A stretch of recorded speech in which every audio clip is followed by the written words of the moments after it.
Sir I'm not debating sir. నేను ఒక్క request చేస్తాను సార్. నేను ఏమన్నా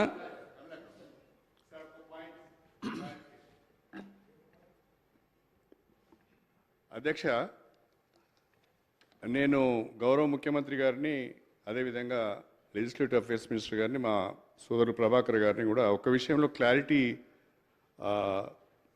సభకి ఇవ్వాల్సిందే కోరుతున్నాను. ఈ రిజల్యూషన్లో కొంచెం అంబిగ్యూటీ కనిపిస్తున్నది. రెజల్యూషన్లో అంబిగ్యూటీ ఉన్నది. మీరు ఒకసారి చదవండి.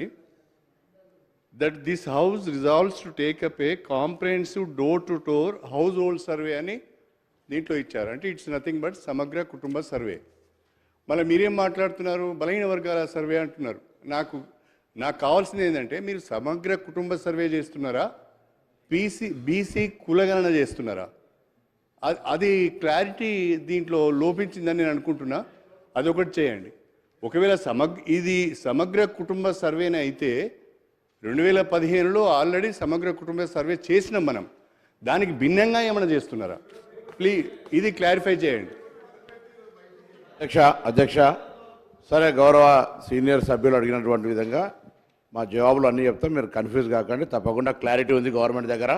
మేము మీ లెక్క కుటుంబ సర్వే సకల సర్వే బొంబాయికి రమ్మని, బస్తుల రమ్మని, ఎక్కడికైనా బొడ్రాయి దగ్గర అన్నట్టు అన్నికి చెప్పినట్టుగా మళ్ళీ మేము వినండి సార్.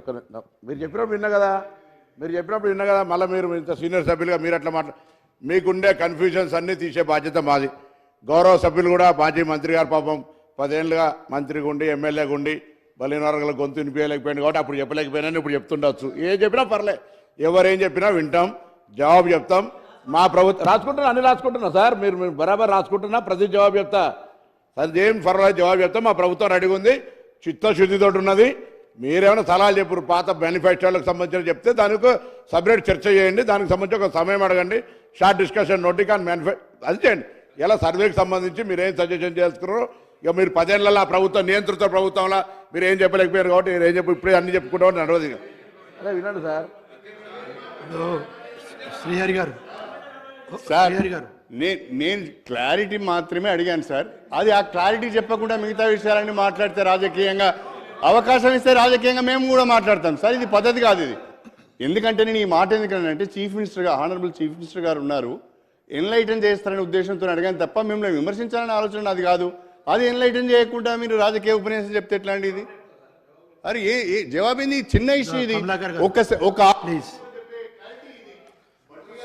అధ్యక్ష, సూచనలకు ప్రాధాన్యత. అధ్యక్ష, నేను గౌరవ మంత్రి శ్రీబాబు మాట్లాడు. నేనేమంటే అధ్యక్ష,